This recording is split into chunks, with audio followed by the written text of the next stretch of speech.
తెలుగు రాష్ట్రంలో పుట్టి తమిళ సినిమాల్లో స్టార్గా వెలుగుతున్న ముద్దుగుమ్మ అంజలి. త్వరలో తమిళ హీరో జైను వివాహం చేసుకునేందుకు సిద్ధమవుతున్న ఈ అమ్మడు సినిమాలతో చాలా బిజీగా ఉంది. తమిళం మరియు తెలుగులో నటిస్తూ ఉన్న ఈమె తాజాగా ఒక మీడియాకు ఇచ్చిన ఇంటర్వ్యూలో తన చిన్నప్పటి విషయాలను, టీనేజ్ విషయాలను చెప్పుకొచ్చింది. ఇప్పటి వరకు ఎవరికూ తెలియని విషయాలు చెప్పి ఆసక్తిని రేకెత్తించింది. గోదావరి జిల్లాలో పుట్టిన అంజలి చిన్నప్పటి నుండి చదువులో చురుకుగా ఉండేదట. 10వ తరగతి వరకు క్లాసులో ఫస్ట్ వచ్చేదట. అన్ని సబ్జెక్టుల్లో కూడా అంజలి మంచి ప్రావీణ్యంను సంపాదించింది. 10వ తరగతిలో మంచి మార్కులతో పాస్ అయిన తర్వాత ఇంటర్లో జాయిన్ అయింది. ఇంటర్కు వెళ్ళిన తర్వాత అంజలి పూర్తిగా మారిపోయిందట. చదువుపై దృష్టి పెట్టకుండా సినిమాలు అంటూ తిరిగేదట. ఆ సమయంలో తరుణ్ హీరోగా వచ్చిన నువ్వే కావాలి సినిమాను మళ్లీ చూసేదట.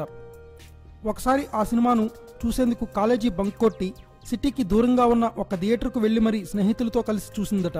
ఇంటికి సమీపంలో ఉన్న థియేటర్లో చూస్తే అమ్మా నాన్నకు తెలిసి చావచితక బాదుతారేమో అనే భయంతో అంజలి అంత పని చేసిందట. ప్రస్తుతం ఆమె సినిమాలని వేరే వాళ్ళు చూసేందుకు కాలేజీ బంక్ కొడుతున్నారనుకోండి. Thanks for watching. Please subscribe our channel.